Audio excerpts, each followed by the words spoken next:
기도하겠습니다. 하나님 아버지 감사합니다.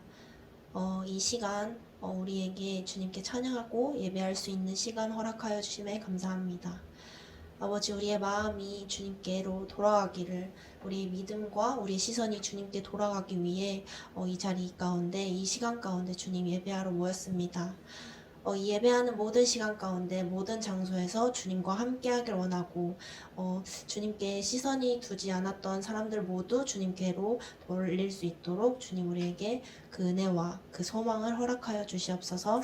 주님 감사합니다. 이 예배 이 시간 온전히 받아주시옵소서. 감사함이 예수님의 이름으로 기도드렸습니다. 아멘.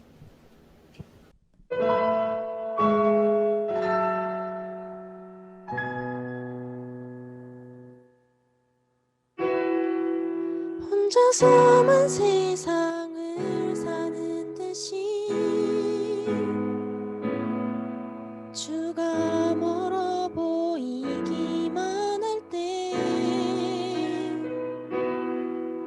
우리는 바라보아야 하네. 우리에게 오셨던 그 주님을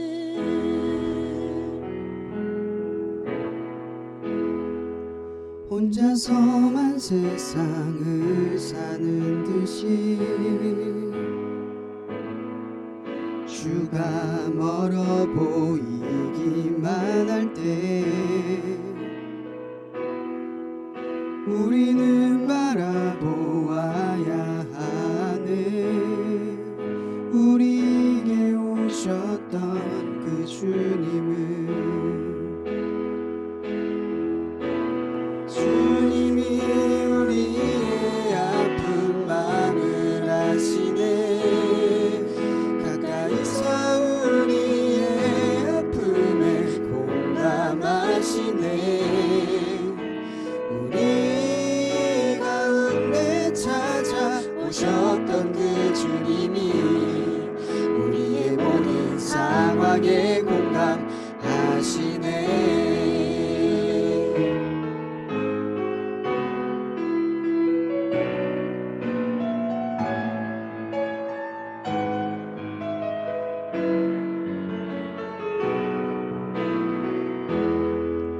혼자서만 세상을 사는 듯이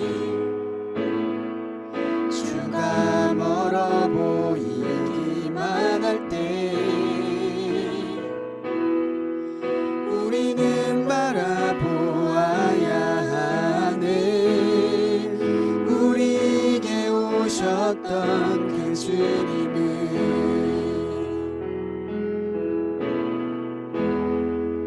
혼자서만 세상을 사는 듯이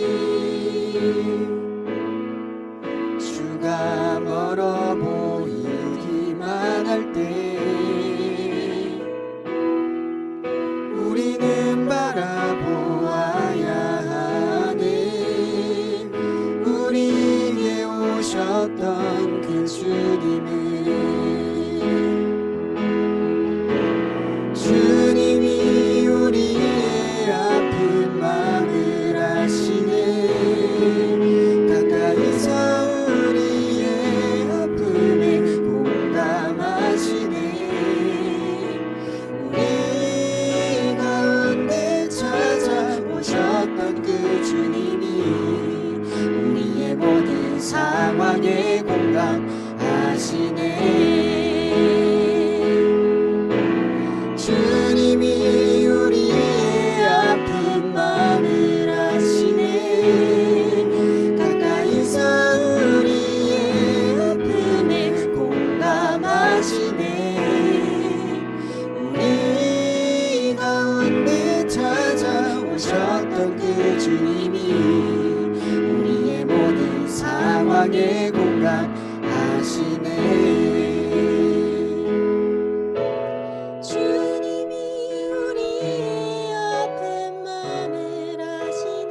혼자서만 세상을 사는 듯이 주가 멀어 보이기만 할 때 우리는 바라보아야 하네. 우리에게 오셨던 그 주님을.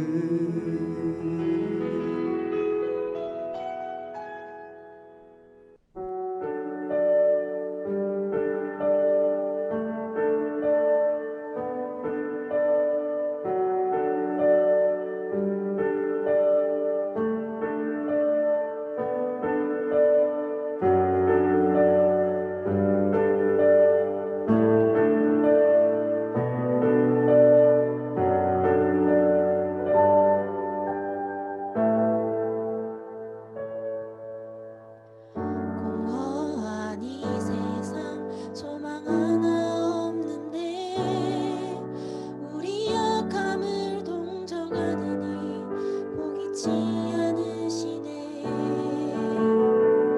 어둠은 갈라지고 주 빛이 내리네. 빛으로 생명 되신 예수 소망을 이루셨네.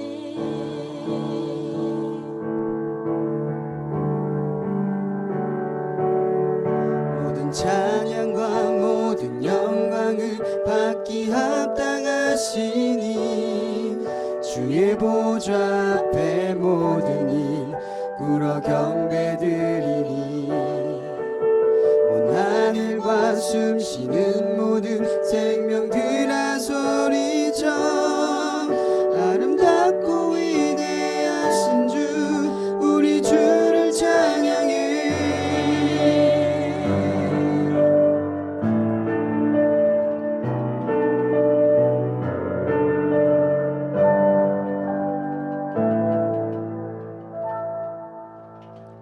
소망은 무너지고 주 빛이 임했네.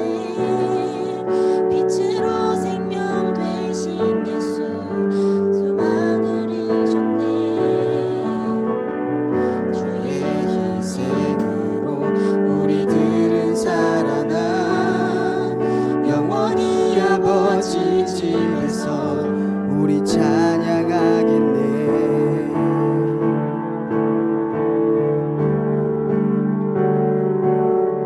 모든 찬양과 모든 영광을 받기 합당하시니 주의 보좌 앞에 모든 일 꿇어 경배드리니 온 하늘과 숨쉬는 모든 생명들아 소리쳐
찬양과 모든 영광을 받기 합당하시니 주의 보좌 앞에 모든 입 꿇어 경배드리니 온 하늘과 숨쉬는 모든 생명들아 소리쳐 아름답고 위대하신 주 우리 주를 찬양해 온 하늘과 숨쉬는 모든 생명들아 소리쳐 아름답고 위대하신 주 우리 주를 찬양해 온 하늘과 숨쉬는 모든 생명들아 소리쳐 아름답고 위대하신 주 우리 주를 찬양해 아름답고 위대하신 주 우리 주를 찬양해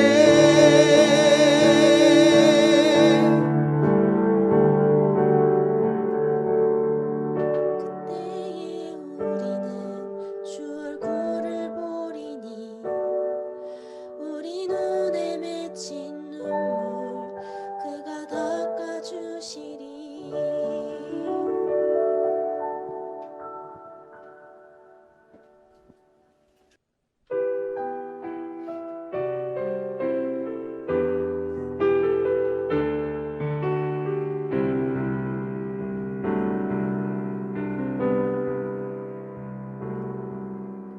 소망 없는 내 삶에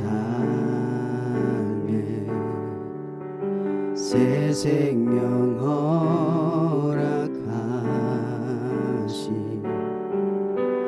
날 향한 주님의 은혜 놀라운 주님의 사랑 나 찬양하네 나의 믿음 주께 드려 나의 삶이 주를 향해 내 유일한 사랑 되신 주께 내 삶 드리리 나의 믿음 주께 드려 나의 삶이 주를 향해 내 유일한 사랑 되신 주께 내 삶 드리리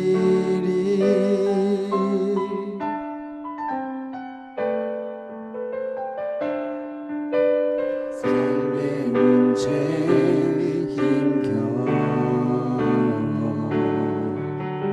눈물만 들일 때도 날 안아주시는 주님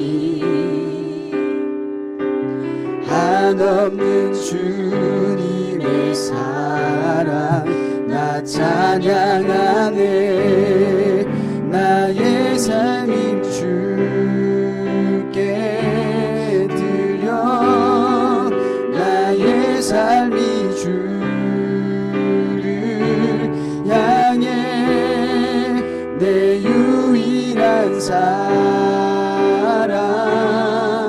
되신 주께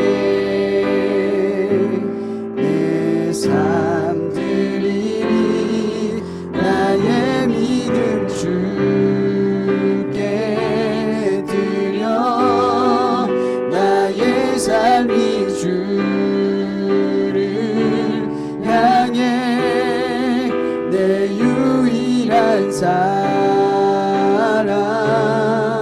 되신 주께 내 삶 드리리 나의 믿음 주께 드려 나의 삶이 주를 향해 내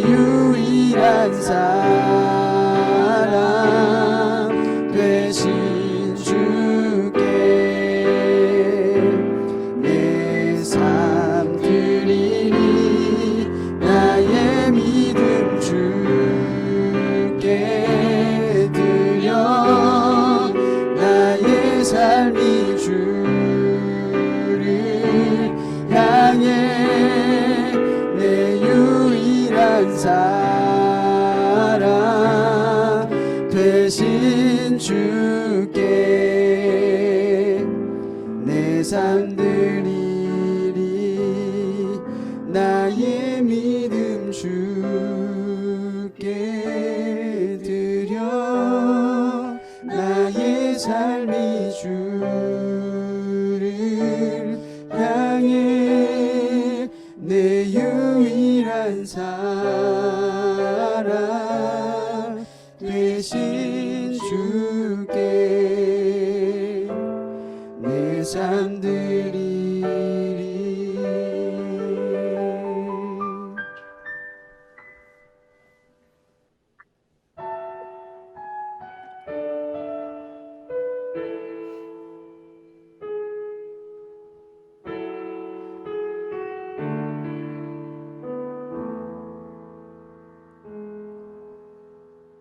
내 백성이 나를 떠나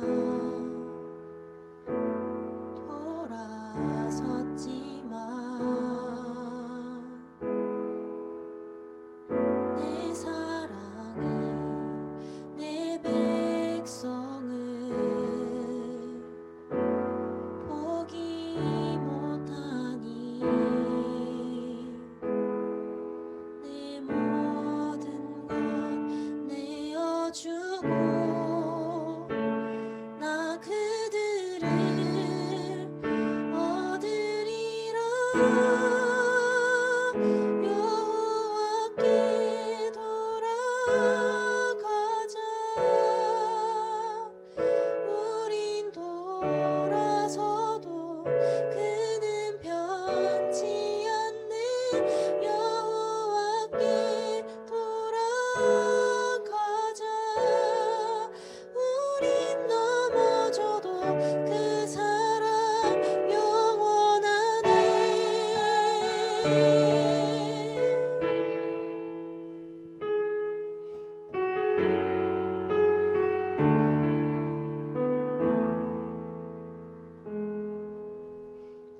내 백성이 나를 떠나 돌아섰지만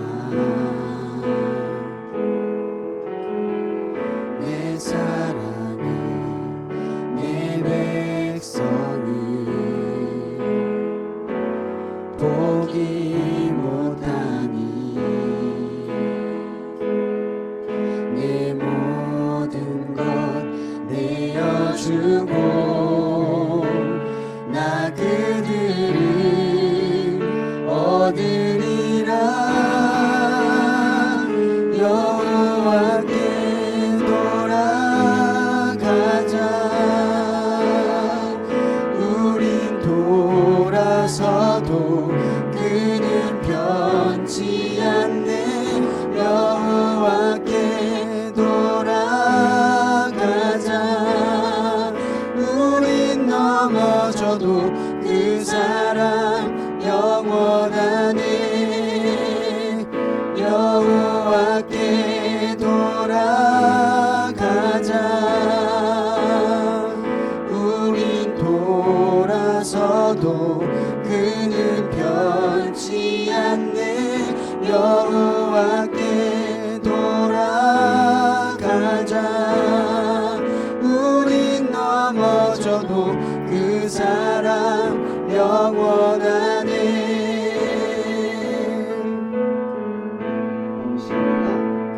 오늘 예배를 위해서 기도했으면 좋겠는데요. 오늘 주제가 여호와께 돌아가자. 이 여호와께 돌아가자는 말을 했을 때 그들의 상황은 절망적이었습니다. 하나님의 회복은 상황의 회복을 통해서 너희들이 돌아와라가 아니라 너희들이 회복되었을 때 내가 약속한 곳으로 돌아오게 할 것이다 라는 약속이셨어요. 제가 레위기 요즘 필사를 하면서 마지막 모든 규례와 율례를 마침이라 하는 말 앞에 뭐라고 끝내냐면 너희가 나를 배반할진대 너희가 나를 떠날진대 그때에 내가 너희를 돌이켜 회복시키리라. 나는 너희의 하나님이라. 우리가 알다시피 레위기는 율법서예요. 어떻게 하나님께 예배드리고 어떻게 살아가야 하고. 근데 하나님께서는 모든 걸 아시고 말씀하십니다. 너희들은 배반할 것이다. 너희들은 나를 떠날 것이다. 그러나 나는 너희를 회복할 너희의 하나님이라. 이 시간 기도할 때는요, 우리가 코로나의 상황 속에서 얼마나 많이 무뎌졌는지 모릅니다. 온라인 예배이든 비대면 예배이든 우리가 예배를 드릴진데 그것이 하나님께 드려야 하는 것일진데 우리가 정말 그 넘치는 풍요로운 그 미디어와 콘텐츠 속에서 예배를 드리는 그 특별함이 있었는지, 하나님이 받을 만한 그 무언가가 우리의 예배 가운데 있었는지 다시 한번 생각해 봅시다.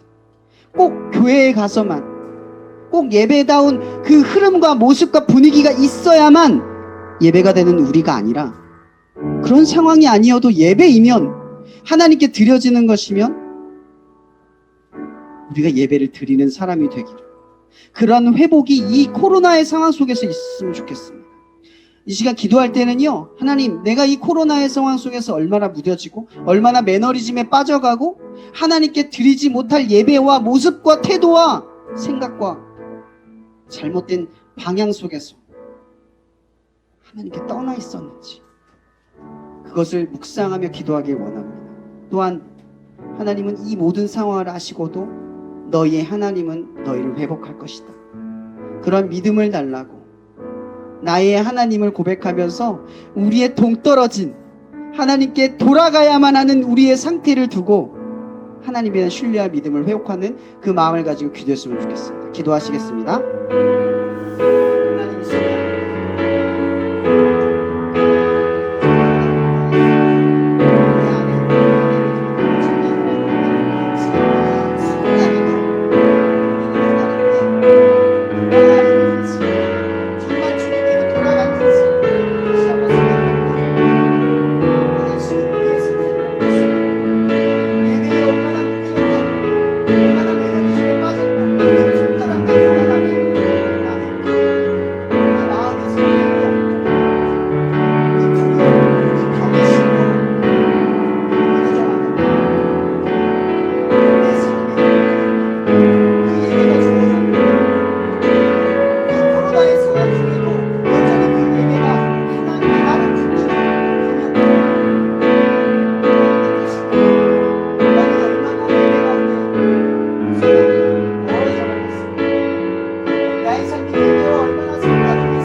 그 사랑 영원하네. 사랑은 오래 참고 자신을 내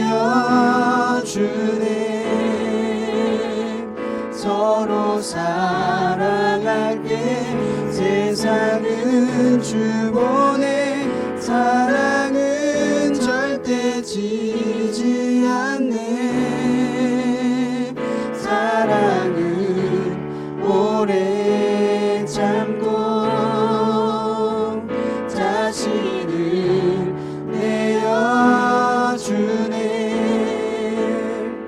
서로 사랑할 때 세상은 주보내. 사랑은 절대 지지 않네. 여호와께 돌아가자. 우린 돌아서도 그는 변치 않네. 여호와께 돌아가자. 우린 넘어져도 그 사랑 영원하네. 여호와께 돌아가자. 우린 돌아서도 그는 변치 않네. 여호와께 돌아가자. 우린 넘어져도 그 사랑 영원하네. 네, 다음으로 황세현 목사님께서 말씀 전해 주시겠습니다. 네, 말씀을 전해드리겠습니다. 오늘 말씀의 제목은 여호와께 돌아가자라는 주제를 가지고 전하려고 해요. 제목은 회복, 영적인 감각, 이질감이란 뜻인데요. 호세아 6장 1절에서 다음으로 황세현 목사님께서 말씀 전해 주시겠습니다. 네, 말씀을 전해드리겠습니다. 오늘 말씀의 제목은 여호와께 돌아가자라는 주제를 가지고 전하려고 해요. 제목은 회복, 영적인 감각, 이질감이란 뜻인데요. 호세아 6장 1절에서 3절의 말씀을 제가 읽어드리도록 할게요. 오라 우리가 여호와께로 돌아가자. 여호와께서 우리를 찢으셨으나 도로 낫게 하실 것이요 우리를 치셨으나 싸매어 주실 것임이라. 여호와께서 이틀 후에 우리를 살리시며 셋째 날에 우리를 일으키시리니 우리가 그의 앞에서 살리라. 그러므로 우리가 여호와를 알자. 힘써 여호와를 알자. 그의 나타나심은 새벽빛같이 어김없나니 비와 같이 땅을 적시는 늦은 비와 같이 우리에게 임하시리라 하니라. 아멘. 저희가 온라인으로 하는 이 캠퍼스 워십의 제목은 백신이라는 제목이에요. 그걸 풀어서 말하면 여호와께 돌아가자라는 뜻인데 백신. 제가 이 백신을 우리가 정하면서 한 가지 우리가 오해하는 부분이 하나 있는 것 같아요. 이런 백신을 맞으면 병이 낫거나 코로나가 사라지는 게 아니죠. 백신은 이미 우리에게 있는 이 코로나의 위기 속에서 저항하는 힘을 갖게 해주는 거예요. 심지어 걸리기도 하지만 걸리지 않도록 만들어주는 거죠. 이게 병을 해소하지 않아요. 이 나눔을 통해서 이 제목을 정하게 됐어요. 그래서 어떻게 보면 하나님께서 이 땅 가운데 그리스도인으로 살아가도록 말씀이라고 하는 백신을 통해서, 예배라고 하는 백신을 통해서, 찬양이라고 하는 백신을 통해서 세상에서 살아갈 힘, 그 저항력을 우리에게 부어주신다라는 그런 주제를 가지고 여호와께 돌아가자라는 제목을 전하게 됐습니다. 오늘 본문의 1절의 핵심은 이렇게 시작을 해요. 현재 지점이죠. 여호와께 돌아가자. 그리고 2절의 이야기를 보면 예수 그리스도의 현현을 암시하는 것처럼 셋째 날에 회복할 것이다 라는 의미가 들어가 있어요. 그리고 3절에 보면 여호와를 알자, 여호와를 힘써 알자, 우리가 이것을 해야 한다 라고 호세아서 1장 1에서 3절의 말씀에서는 그것을 강조하고 있다라는 거죠. 이미와 아직 사이에 있는 현재를 살아가는 우리에게 던져진 질문이라는 거죠. 회복이 우리의 목표라면, 회복이 하나님께서 우리에게 주시는 하나님의 축복이라면 현재를 살아가는 우리들에게 회복까지 나아가기 위해선 무엇이 필요할까? 반드시 고민을 해야 한다라는 거죠. 그럼 우리 한번 고민해 봅시다. 이미와 아직 사이에는 어떠한 회복이 있을까요? 그럼 지금 우리의 현재 시점에 던져볼게요. 코로나가 끝나는 게 회복입니까? 아니면 그것과 상관없이 우리 안에 회복이 필요합니까? 질문을 던져보는 거예요. 지금 우리는요, 눈에 보이는 것, 우리가 상황적인 해결 속에서 회복을 받는 것을 회복이라고만 생각을 하고 있어요. 우리가 코로나 이전에 우리의 상황을 한번 봅시다. 그때는 우리가 회복이 되어 있었어요? 회복이 필요하지 않았나요? 회복이 필요하지 않는 우리들 너희들의 삶이 있었나요? 하나님의 나라가 여러분의 삶에 필요하지 않았던 적이 있어요? 없죠. 우리에게 주어진 궁극적인 회복은 어쩌면 코로나에 주어진 이 상황이 해결되는 게 아니에요. 이 답답함의 문제가 해결되는 게 아니죠. 온라인 비대면이 다 사라지고 빨리 교회 가서 예배를 드리는 게 우리의 회복이 아니라는 거예요. 우리의 회복은 그것과 상관없이 하나님의 관계적 문제, 하나님을 향한 삶의 문제, 또한 하나님이 주신 사명의 문제, 여기에 있다라고 하는 거예요. 민수기 14장 34절에 보면 이런 말씀이 있어요. 너희는 그 땅을 정탐한 날 수인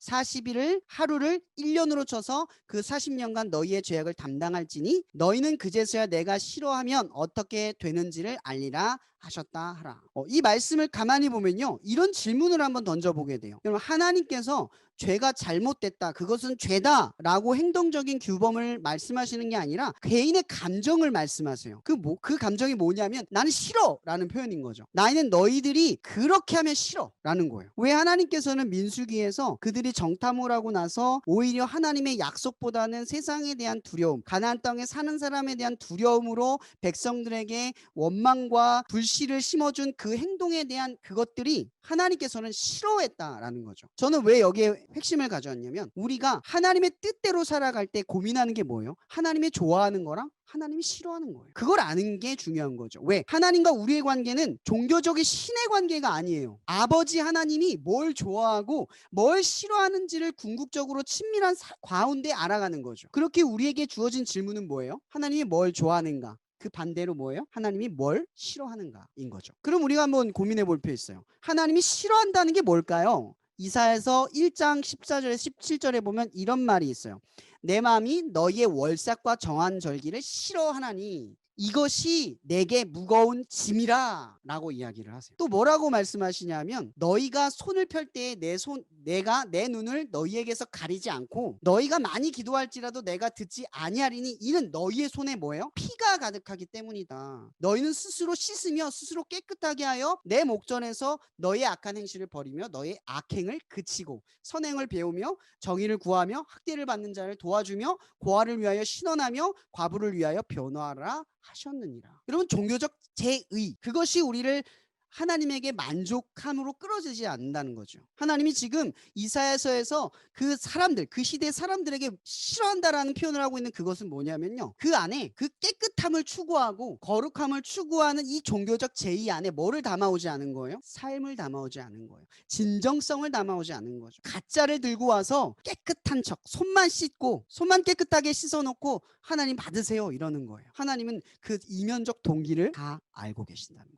하나님 뭘 싫어한다고요? 이면적 동기. 그것이 종교적 제의에 부합하지 않는 것을 싫어한다라는 거예요. 그러면 우리가 한번 고민해 볼 수 있어요. 우리의 삶에 고난이 있는 건 하나님이 싫어하기 때문에 일어난 일은 아니에요. 그냥 인생에 찾아오는 거죠.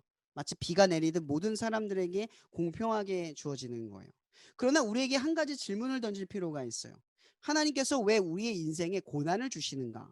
세상 사람들에게 고난은 빨리 끝나기를 바라는 것, 아니면 뭔가를 원망할 것, 누구 때문이라는 것, 그 상황 속에서 회피하고 벗어나기만을 바라는 것이 세상 사람들이 보통 바라는 고난에 대한 인식이에요. 그러나 하나님께서 여러분들에게 주는 고난의 인식은 뭐예요? 예레미야 29장 14절에 이런 말이 있어요. 이것은 여호와의 말씀이라. 나는 너희들을 만날 것이며 너희를 포로된 중에서 다시 돌아오게 하되 내가 쫓아 보내었던 나라들과 모든 곳에서 모아 사로잡혀 떠났던 그곳으로 돌아오게 하리라. 이것은 여호와의 말씀이라. 그런데 여러분, 이 말씀을 하기 전에 이 예레미야 29장에 뭐라고 돼 있냐면, 너희들이 70년이 되면 내가 너희를 돌아오게 할 것이다 라고 이야기를 해요. 한번 질문을 던져보는 거예요. 이 70년의 이유는 뭘까요? 또 다른 이유는 땅의 안식년을 주기 위해서라고 말을 하지만 그건 실질적인 동기가 아니죠. 하나님께서 그들을, 이 유대인들을 예루살렘을 무너뜨리고 부셔뜨리고 그들을 바벨론의 손에 이끌려서 패망을 보게 하시고, 그리고 그곳에서 70년을 살도록 두신 다음에 돌아오게 하신 이유가 뭐냐는 거예요. 여러분, 돌아오면 성전이 알아서 만들어져 있고 성벽이 알아서 만들어져 있는 상황이기 때문인가요? 그러한 회복이 있을 거기 때문에 그때 너희들이 돌아올 걸 알 거야 라고 말씀하셨을까요? 그 70년의 기간이 왜 주어졌냐는 거죠, 유대인들에게. 5절에서 7절을 보면 이런 말이 있어요. 너희는 집을 짓고 거기서 살며 텃밭을 만들고 그 열매를 먹으라. 아내를 맞이하여 자녀를 낳으며 너희 아들이 아내를 맞이하며 너희 딸이 남편을 맞아 그들로 자녀를 낳게 하여 너희가 거기에서 번성하고 줄어들지 않게 하라. 너희는 내가 사로잡혀가게 한 그 성읍을 위하여 평안을 구하고 그를 위하여 여호와께 기도하라. 이는 그 성읍이 평안함으로 너희도 평안할 것임이라. 여러분, 하나님께서 예레미야를 통해서 뭐라고 말씀하셨어요? 그들이 바벨론에 끌려가면 하나님의 심판인 줄 알고 그곳에서 살아라. 그 왕을 섬겨라. 그 나라 속에서 살아가라. 그러나 그들과 섞이지 마라. 내가 너희의 하나님이다. 70년 동안 너희들을 보호하고 지켜서 돌아오게 할 것이다. 여러분, 이 70년의 고난의 의미가 뭐냐면 회복이라는 거죠. 우리가 상황과 좀 비슷하지 않아요? 여러분, 코로나가 닥치고 나서 여러분 어떻게 됐어요? 교회 못 가잖아요. 집에서 꾀지지한 모습으로 예배 드리잖아요. 온라인으로, 비대면으로 아무 준비 없이 드리잖아요. 그것이 다 앗아 갔어요. 여러분들의 신앙도 무뎌지고 답답해지고 신앙심도 조금씩 갉아먹었어요. 여러분 보세요. 유대인들은 어때요? 성전도 없어졌어요. 성벽도 없어졌어요. 소망이 사라졌단 말이에요. 근데 그러한 상황 속에서 하나님의 약속은 그들을 뭐예요? 지탱했어요. 코로나의 상황 속에서 여러분, 하나님의 약속이신 그 말씀이 여러분의 삶을 지탱하고 있어요? 그 70년의 기간, 지금 코로나가 한 2, 3년 지금 가고 있죠? 이 3년의 기간을 여러분 회복의 기회로 삼고 있느냐는 거예요. 여러분 회복되고 계세요? 예배의 본질을 깨뚫고 예배를 더욱 갈망하게 하는 그 무언가가 여러분 안에 꿈틀대고 계세요? 다만 이 상황에 적응하고 무뎌지고 매너리즘에 빠져서 예배에 대한 어떤 혁신과 간절함도 여러분 안에 호소되어지지 않고 계시진 않아요? 여러분, 사마리아 한 여인의 이야기도 생각해 보세요. 예배가 얼마나 삶의 구원 같았으면, 예루살렘에 가고 싶은데 예루살렘에는 나 같은 여자는 오지 말라고 해서 그들도 인정하지 않는 사마리아 한 산에 가서 하나님을 경배하고 찬양해. 사람들은 무시하고 그건 예배도 아니야 말하는데 그 여자는 그것이 구원이어서 그 예배 가운데 찾아가서 하나님을 찾아요. 정통적인 예배가 아니었다고. 그런 간절함이 우리에 있냐? 그 예배를 찾아가는 갈망, 회복이 오히려 여러분의 삶 가운데 있냐라는 거예요. 예레미야 29장 14절에 이렇게 말해요. 이것은 여호와의 말씀이라. 나는 너희를 만날 것이며 너희를 포로된 중에서 다시 돌아오게 하되 내가 쫓아보내었던 나라들과 모든 곳에서 모두 사로잡혀 떠났던 그곳으로 돌아오게 하리라. 이것은 여호와의 말씀이니라. 여러분, 왜 코로나의 전염 기간입니까? 여러분의 인생에 주어진 거예요. 다른 사람의 인생이 아니죠. 이 시대를 살아가는 사람들의 인생에 주어진 거예요. 그리고 왜 이런 원치 않는 것들을 통해서 하나님이 회복을 요구하시는가? 바로 우리가 이런 고민을 해야 되지 않겠어요? 회복에 대한 두 가지 대표적인 예에 대해서 한번 볼게요. 예레미야가 대표적이죠. 예레미야 29장에 보면 5절에서 7절의 말씀 방금 전 읽었어요. 그곳에서 살아라. 그것을 위해 기도하고 그곳에서 내가 너희 하나님인 걸 기억하고 살아라. 구별되게 살아라. 돌아오면 회복할 것이다. 이게 첫 번째 회복의 예예요. 두 번째 회복의 예를 한번 볼게요. 여러분, 아담의 후손 아브라함. 여러분, 아브라함은 믿음의 조상이에요. 노아의 홍수 이후에 하나님께서 우리를 구원하기 위한 새로운 출발점으로 두신 창세기 12장의 이야기죠. 창세기 12장 1절의 약속으로부터 아브라함의 여정이 시작될 뿐만 아니라 이 아브라함을 통해서 하나님이 원하시는 건 뭐예요? 아브라함의 회복이에요. 아브람에서 아브라함으로 회복되는 거죠. 여러분, 아브라함은 어떤 삶을 살았어요? 75세까지 하란 땅에 머물러 살았어요. 그곳에서 자녀도 얻지 못하고 구원과 어떤 소망도 알지 못한 상태에서 거기서 75세를 살았어요. 여러분, 그가 하나님을 만났다라고 12장 1절에 여러분, 이거는 갑자기 역사적인 전환이 일어나거나 갑자기 이유 없이 아브라함이 하나님을 만났네, 이게 아니에요. 그 이야기에는 숨겨져 있지만 우리가 상상력을 더하면 뭐예요? 아브라함이 얼마나 간절했겠어요. 자녀가 없었던 아브라함에게는 삶의 구원이 없는 거예요. 나는 망했다잖아요. 나는 끝났다잖아요. 이제 75세예요. 자녀도 없어요. 소망이 없는 거예요. 그런 인생에게 구원이 어디 있어요? 여러분, 오히려 삶의 결핍을 통해서 일어난 우리의 삶의 반전은 뭐예요? 이 상황을 타개할 것이 내게 있는 게 아니라 하나님밖에 없다라는 사실에 눈을 뜨게 된다라는 거죠. 그래서 아브라함이 하나님을 만나요. 그 가장 인간적인 기도잖아요. 자녀가 없어서 한 기도잖아요. 근데 하나님이 그 인간적인 아브라함의 어쩌면 간절함에 반응하셔서 말씀하시는데 약속을 주시는 거예요. 별과 같이, 모래와 같이 내가 너한테 많은 자녀를 주겠다. 대신 뭐예요? 약속의 땅으로 가라. 어떻게 가는지, 어떻게 생활해야 되는지 하나도 알려주시지 않은 채 가라 라고 이야기를 하시는 거예요. 그게 끝이에요. 거기서 출발을 해요. 여기에 출발점에서는 어떤 상황이냐면 아브라함의 시대는 뭐예요? 타락의 시대였단 말이에요. 아브라함 전 세대 75세 전까지. 아브라함이 신실한 게 아니에요. 그가 어디서 와요? 하란, 그 땅, 문명에서 내려온 거예요. 그럼 아브라함이 얼마나 세상적으로 찌들어 있는 사람인가를 짐작할 수 있는 거예요. 세상의 문화, 세상의 어떤 종교 이런 것들이 그냥 몸에 배어 있는 존재라는 거죠. 아브라함은 약속을 통해서 뭐예요? 믿음의 여정은 출발했지만 여전히 바뀌지 않은 상태에서 출발한 거예요. 회복되지 않은 상태에서 출발한 거죠. 여러분들도 예수 그리스도를 시인하고 믿지만 여러분의 새로운 피조물이라고 여러분들에게 선언하셨던 하나님의 약속이 있지만 여러분의 안의 상태는 상태는 어때요? 여전히 옛사람, 옛구수, 뿌리 깊은 잘못된 편견과 오만함이 우리 안에 여전히 있단 말이에요. 그러한 상태로 새로운 피조물이 되는 거예요.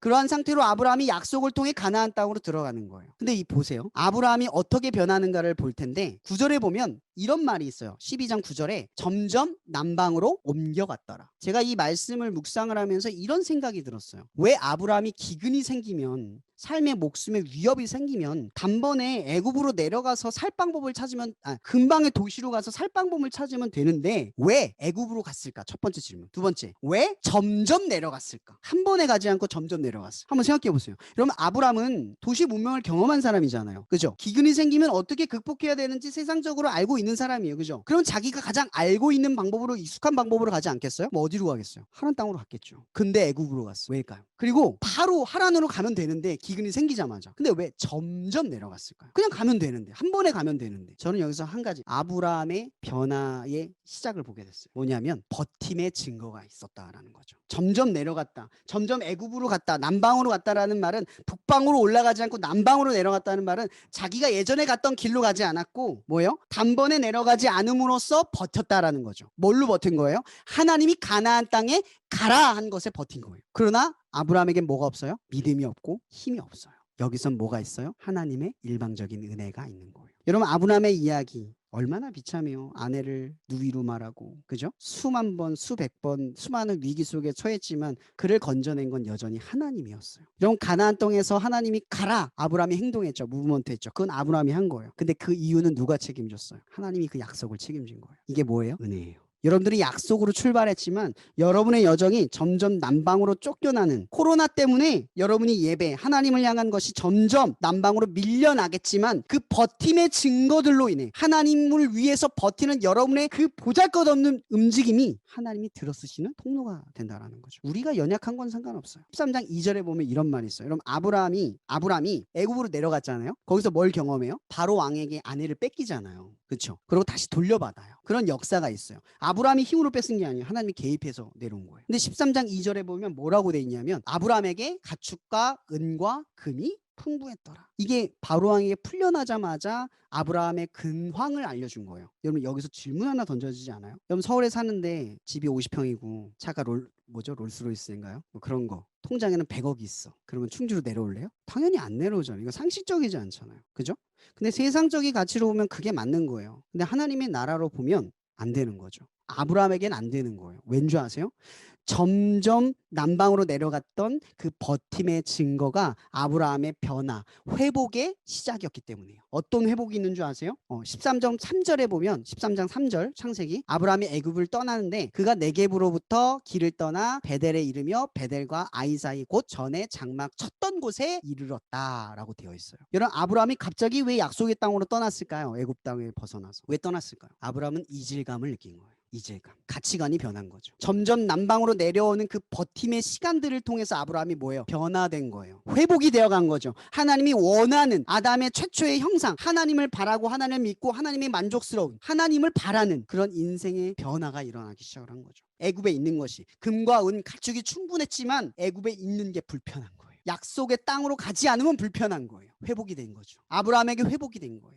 여러분 삶에도요, 예배가 없으면 불편하고 찬양이 없으면 불편하고 기도를 하지 않으면 찝찝한 그 무언가가 여러분 안에 있으면 그게 여러분의 정체성이 변했다는 증거예요. 이질감인 거죠. 그냥 이대로 잘 먹고 잘 살면 편한데 그것이 여러분에게 찔림이 되고 불편이 됐다는 건 여러분이 새 좋은 피조물로 약속받은 그 모습으로 하나님이 그 버티는 연약함의 그 순간순간들을 모아서 변화시켰다라는 거예요. 다만 우리가 자각하지 못하는 거죠. 그럼 아브라함의 이 버팀의 증거가 그를 다시 약속의 땅으로 옮겨가게 한 거예요. 그러면 보세요. 아브라함이 왜 하나님을 만났는가 아까 설명했죠. 그의 삶에 구원이 필요했단 말이에요. 자녀를 얻는 게 구원이었단 말이에요. 근데 하나님은 그 개인적인 기도를 들어주시면서 아브라함을 살리셨어요. 근데 보세요. 아브라함이 이삭을 모리아산에서 드려요. 어떤 변화가 일어난 거죠? 아브라함에게 또 다른 변화가 일어났죠. 모든 주권이 하나님에게. 가나안 땅에 들어가게 하셔서 자녀를 주셨지만, 내 것을 주셨지만 내 것보다 더 중요한 것이 하나님에게 있다라는 거예요. 내가 너의 지극히 상급이 하나님이 정말 상급이 돼버린 거죠. 진짜 회복이 일어난 거예요. 이런 완벽히 거룩한 사람, 완벽한 그리스도인들은 어떤 변화가 일어날까요? 하나님만이 상급인 거예요. 내 삶의 고난이 해결되고 내가 원하는 것을 얻는 것보다 하나님을 얻는 것, 하나님의 뜻을 삶에서 이루는 것, 그것이 여러분의 상급으로 여겨지는 변화가 일어난다는 거죠. 가만히 앉아 있으면 생겨나는 변화가 아니라는 거예요. 처음에는 신의 뜻을 이루어서 그 공로를 통해서 하나님을 만족시켜서 자녀를 얻는 게 목적이었지만 아브라함은 결국 뭘 깨달아요? 약속의 땅에 가서 내 힘으로 아무것도 이룰 수 없다는 거. 이 모든 것들이 다 은혜로 이루어졌다는 거. 그 한 가지 사실을 알게 돼요. 여러분들도 예수 그리스도의 은혜를 통해서 그리스도인이 되었지만 그리스도인으로 살아가는 것은 다 뭐예요? 은혜 덕분인 거죠. 그래서 그리스도인으로 살아가면 살아갈수록 어떤 변화가 일어나요? 은혜가 전부구나라는 더 알게 돼요. 은혜 없으면 살 수 없구나라는 걸 더욱 알게 되는 거예요. 이게 그리스도인의 신비죠. 그리스도인이 가진 신앙의 어떤 연조와 무언가를 가지고 살아내면 살아낼수록 내가 할 수 없고 나는 정말 아무것도 아니라는 것, 거룩하면 미치지 못하는 존재라는 걸 더욱 알게 되는 거예요. 그래서 그 더욱을 통해서 은혜 아니면 안 된다를 더욱 마음속에 새기게 되는 거죠. 그리고 세상에 대한 이질감이 더욱 느껴지는 하나님의 나라의 자녀의 백성의 시민권을 얻은 사람의 정체성으로 변화되는 거예요. 이질감. 그게 버팀의 증거라는 거죠. 여러분 이렇게 아브라함은 믿음의 조상이 되어서 회복을 경험했어요. 여러분 유대인들도 돌아가면 성벽도 없었고 성전도 없었어요. 그걸 자기들이 손으로 지으는 거예요. 무언가 보상이 되거나 보장이 되는 것이 있어서 돌아간 게 아니죠. 그들이 뭘 때문에 돌아간 걸까요? 70년이 됐으니까. 여러분 약속을 붙들고 살았던 유대인들에게는 70년이 되면 이제 돌아가야 될구나 라고 생각했을 거예요. 근데 약속을 붙들지 않고 살아가는 사람에게는 70년이 돼도 내가 이 땅에 있는 것을 어떻게 두고 가? 여기 사는 게 더 낫다. 마치 근심하여 돌아가는 부자 청년의 모습이 되었을 거예요. 약속을 믿는다라는 게 이런 의미인 거죠. 회복이 보장되고 내가 원하는 회복이 약속돼서가 아니에요. 내가 회복이 되면 약속으로 돌아간다라는 거죠. 여러분들이 회복이 되면 약속 가운데로 살아간다라는 거예요. 하나님이 여러분을 회복하십니다. 그런데 그러한 회복은 삶에서 회복이 아니라 삶과 관련이 없는 날마다 코로나가 있거나 없거나 여러분의 삶을 회복하신다라는 거예요. 우리에겐 바로 그러한 것들이 필요한다라는 거죠. 여러분 여전히 코로나가 끝나기를 바라세요? 여러분의 회복은 그 끝나는 지점에만 있습니까? 그 너머에 하나님의 비전을 보고 계십니까? 코로나가 끝난 뒤에 우리에게 주어진 무언가를 보고 계세요? 여러분 코로나가 여러분의 미션이라고 생각은 안 해보십니까? 이러한 회복을 통해서 보아야 할 지점을 우리는 제대로 보고 있는 걸까요? 코로나가 단지 끝이라는 생각을 하고 있진 않으세요? 그러면 교회 가면 예배 드릴 거야. 그럼 나의 신앙은 회복할 거야. 여러분 알죠? 지금 회복되지 않으면 그때는 더 회복되지 않을 거예요. 여러분 우리는 예배를 드릴 수 없는 이러한 우리의 삶의 제한적인 영역 속에서 도전받고 있어요. 이러한 상황에서 하나님을 찾으라고 요구받고 있어요. 우리에게는 바로 이러한 변화가 요구되고 있다라는 거죠. 여러분 그래서 오늘 말씀이 여호와께 돌아가자예요. 여러분 지금 돌아가시라는 거예요. 회복이 될 때 돌아가자. 그때가 되면 돌아가겠지가 아니라 지금부터 말씀으로 그 70년을 기다린 유대인처럼 70년이 되면 언제든지 떠날 수 있는 여러분의 상태가 되라는 거죠. 회복에 대한 어떤 기대, 그 보상 심리가 아니라 내가 70년을 버텼으니까, 예배를 드렸으니까, 온라인으로라도 지켰으니 그게 아니라 그런 공로로 하나님을 예배하고 찬양하는 게 아니라 하나님께 진짜 돌아가라는 거. 우리가 회복되어졌다는 증거는 상황과 고난에서 하나님의 자녀, 백성, 하늘의 시민권의 정체성을 깨닫고 세상 죄에 대한 이질감으로 인해 세상에서 나그네임을 인식하는 거예요. 그리고 오히려 새로운 피조물의 회복을 경험하는 것. 이게 여호와께 돌아간다라는 거죠. 여러분 여호와께 돌아간다는 건 우리가 빛과 소금으로 이 땅에서 존재해야만 하는 그리스도인의 특별한 정체성을 더욱 견고히 하는 일입니다. 세상에 대한 저항력을 가지고 오히려 고난 속에서 세상에 물들지 않고 깨어서 점점 남방으로 밀려날지라도 하나님의 자녀로 거듭난 새로운 피조물의 감각을 더욱 깨우기를 바랍니다. 여러분은 이미 변화됐습니다. 이제 감각만 깨우시면 돼요. 그 감각을 깨우는 것이 우리의 궁극적인 회복입니다. 우리에게 주어진 상황은 우리의 선택은 아닙니다. 그러나 이러한 선택 속에 우리는 여전히 이러한 상황 속에 우리는 선택할 수 있습니다. 회복을 바라며 더욱 여호와께 돌아가는 길로 내달리든지 아니면 점점 남방으로 밀려나 애굽에 이르고 그곳의 풍요로움에 취해서 세상에 물들어 버릴 것인지 그것은 여러분의 선택에 있어요. 여호와께 돌아가자. 우리의 영적인 감각이 깨어날 수 있도록 점점 남방으로 밀려가는 그 버팀의 증거로 여러분의 영적인 감각이 회복되는 그 회복의 역사가 우리 가운데 일어나기를 주님의 이름으로 축복합니다. 기도하겠습니다. 하나님, 이 시간 우리가 이 코로나19의 그 특별한 시대 가운데 살아갑니다. 우리의 선대들, 이 대한민국의 선대의 사람들은 여러 가지 삶의 그 역사적 고난이 우리처럼은 아니지만, 우리와 같지는 않지만 그들에게도 그 비슷한 삶의 위기가 찾아왔습니다. 더 가까이 말하면 1950년 6.25 전쟁을 통해서 우리의 나라는 정말 피폐해질 대로 피폐해졌습니다. 그러나 그때를 살아간 우리의 믿음의 선조들에게도 여전히 그곳에서 회복을 바라며 하나님의 뜻대로 영적인 감각을 회복하고 이 땅에 당신의 소명을 이루어가는 특별한 사람들이 이 대한민국 땅에 있었다는 것을 우리는 기억합니다. 주님, 그러나 이 코로나19의 이 역사적인 사명은 여전히 우리에게 주어져서 이 코로나 이후에 하나님이 주신 비전을 바라보게 하고 영적인 감각을 깨워서 새로운 피조물로 거듭날 뿐만 아니라 하나님의 자녀와 하나님의 백성다운 우리들의 삶의 모습, 예수 그리스도와 동일한 모습 속에 우리의 인생이, 우리의 삶이 하나님의 형상으로 회복되는 그런 축복을 경험할 수 있도록 이 말씀을 듣고 예배를 드리는 우리 모두에게 임하여 주시옵소서. 이 모든 시간을 주님께 의탁하오며 살아계신 예수 그리스도 이름으로 축복하며 기도합니다. 아멘.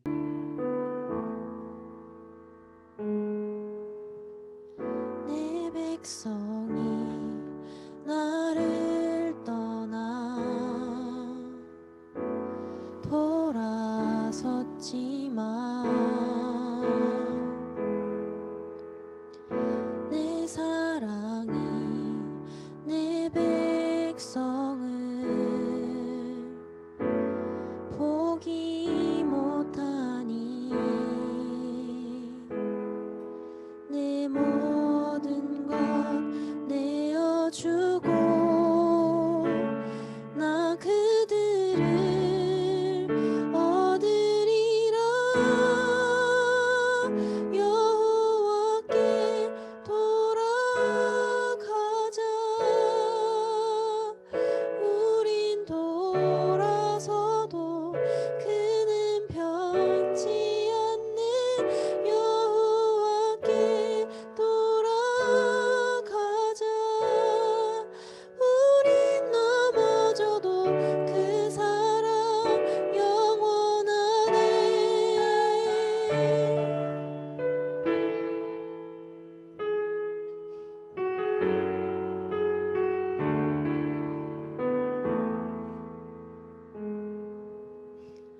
내 백성이 나를 떠나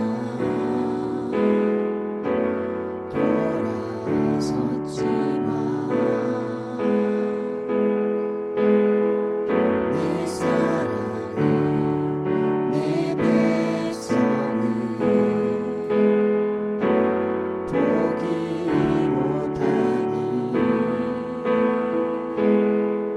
내 모든 것 내어주고 나 그들을 얻으리라. 여호와께 돌아가자. 우린 돌아서도 그는 변치 않는 여호와께 돌아가자.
원하네.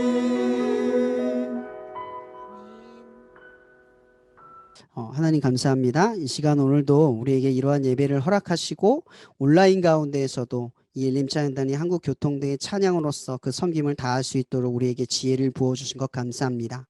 남은 2학기에도 하나님께서 우리에게 주어진 상황을 통하여 하나님께 영광 드릴 수 있도록 우리의 남은 학기에도 우리의 나머지 주어진 사명과 소명에도 하나님께서 늘 함께 하셔서 그 모든 일들이 그치지 않고 계속될 수 있도록 함께하여 주시옵소서.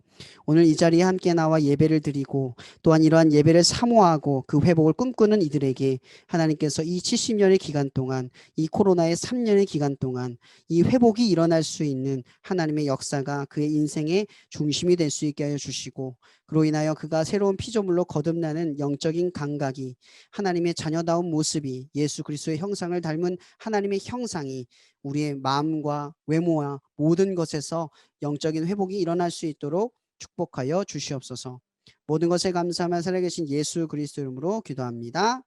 아멘. 시간 잠깐 광고를 하면요. 오늘로 엘림의 모든 1학기 예배 일정을 마치고요.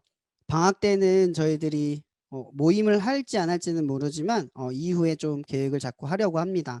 지금 시험 기간인데 성희가 내일 시험이 있고 수빈이도 지금 계속 실기와 시험이 있는 그 가운데 시간을 쪼개서 저희가 계속 준비를 하고 또 오늘 이렇게 예배를 드렸는데, 또 당장 내일부터 기말고사에 휩쓸려 가는 두 주체가 있는데 이 모든 수고를 아끼지 않은 이 팀원들 덕분에 이 온라인 예배를 마치셔서 너무 감사하고요. 2학기 때는 이제 코로나가 좀 풀리고 온라인 예배가 되면 다 같이 함께 할 수 있는 그러한 온라인 예배든 아니면 대면 예배든 그러한 시도가 있을 수 있도록 많이 기도해 주시고요. 지금 저희가 저희 집에서 하게 되는데, 이 저희 집에 하게 된 가장 큰 이유가 동방이 폐쇄가 되고 저희가 할 수 있는 상황이 없어서 저희가 부득이하게 이렇게 모임을 지속해 왔는데요. 이것을 위해서 우리 선배님들과 또 함께 해주신 분들이 기도해 주신다면 좋겠고요. 또 저희가 아직 팀원이 이제 2명이 들어왔는데 아직 악기를 다룰 수 있는 팀원들이 없어요. 그래서 기도를 많이 해주시고, 혹시나 주변에 엘림찬단에 관심이 있거나 교통대를 다니는 친구가 있으면 함께 할 수 있도록 저희들을 소개시켜 주시고 또 안내해 주시면 너무나 감사드릴 것 같습니다. 오늘 예배는 이거를 마치고요. 다음번에 예배를 드릴 때는 대면 아니면 온라인이든 두 가지 모든 방법을 통해서 함께 할 수 있으면 좋겠습니다. 모든 모임을 마치겠습니다.